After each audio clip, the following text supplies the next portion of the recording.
एक महिला की चीखें, लहूलुहान बदन और न्याय के लिए थाने के चक्कर काटते बूढ़े माता पिता। ये तस्वीर है उत्तर प्रदेश के फतेहपुर जिले के जाफरगंज थाने की, जहां खाकी की सुस्ती ने इंसानियत को शर्मसार कर दिया है। 28 जुलाई को एक महिला के साथ मारपीट की घटना पर पुलिस ने मुकदमा दर्ज कर अपनी पीठ तो थपथपा ली, लेकिन मुख्य आरोपी को गिरफ्तार करने की कोई कार्रवाई नहीं की।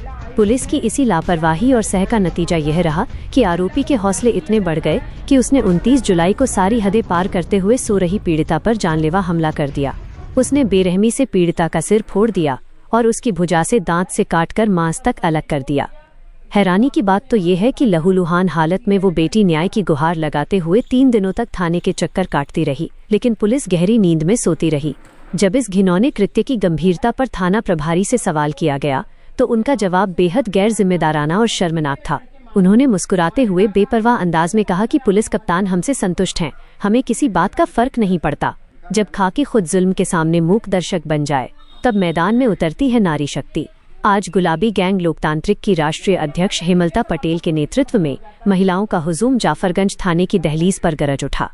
संगठन ने साफ शब्दों में चेतावनी दी कि आधा इंसाफ और पुलिस का ये टालमटोल वाला रवैया कतई बर्दाश्त नहीं किया जाएगा।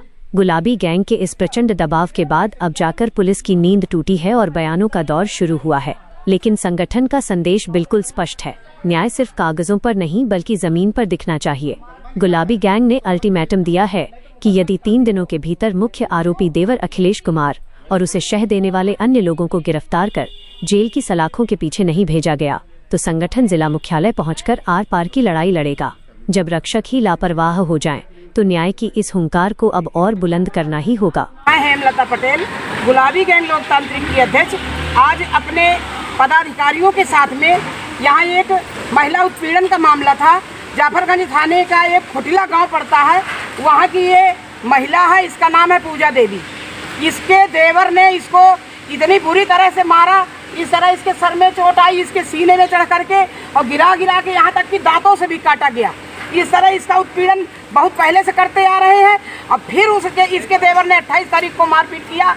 ये महिला थाने आई और थाने में मुकदमा तो पुलिस ने लिख लिया, लेकिन 28 तारीख की रात में वो देवर जाता है इसके पास फिर बदतमीजी से, बुरी नीयत से, क्योंकि उसके कई बार बुरी नीयत से इसको पकड़ चुका है और परेशान कर चुका है।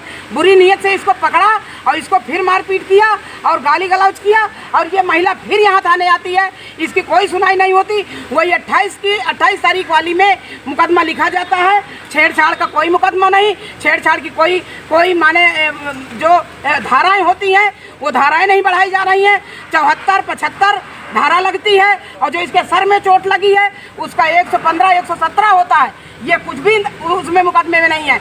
इसकी धाराएं बढ़ाई जाएं और जब तक इस बेटी को न्याय नहीं मिलता तब तक हम चुप रहने वाले नहीं हैं। यहाँ पुलिस अपनी पीठ थपथपा रही है। यहाँ पुलिस का रवैया बहुत खराब है, बहुत गंदा है। हम आज आकर के यहाँ देखे हैं कि किस तरह महिलाओं को उत्पीड़न होते हुए पुलिस देखती है। 4 दिन वहाँ पर पुलिस नहीं गई कि क्या हो रहा है, और खुले आम आरोपी घूम रहा है, सांड की तरह घूम रहा है और मारने की धमकी भी देता है। अगर उस दिन बाहर वाले लोग बचा नहीं लेते तो इसको जान से मार डालता। जब जान से मार डालता है पुलिस पंचनामा करके भेज देती है, बस फिर बाद में कुछ नहीं होता है। मानिया जी, इनकी लड़ाई का मेन कारण क्या है?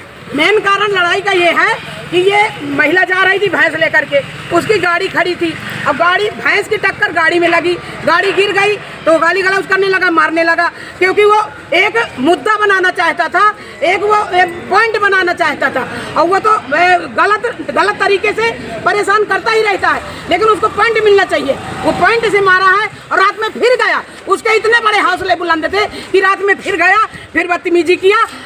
अपराधियों के हौसले बुलंद करती है पुलिस भी आराम से सो रही है और अपराधी हौसले बुलंद है, अपराधी घूम रहा है। गुलाबी गैंग, गुलाबी गैंग, पुलिस प्रशासन होश में आओ, पुलिस प्रशासन होश में आओ। लखनऊ की हर बड़ी हलचल, अपराध की सच्ची खबरें, द लखनऊ टाइम्स, सबसे तेज, सबसे सही।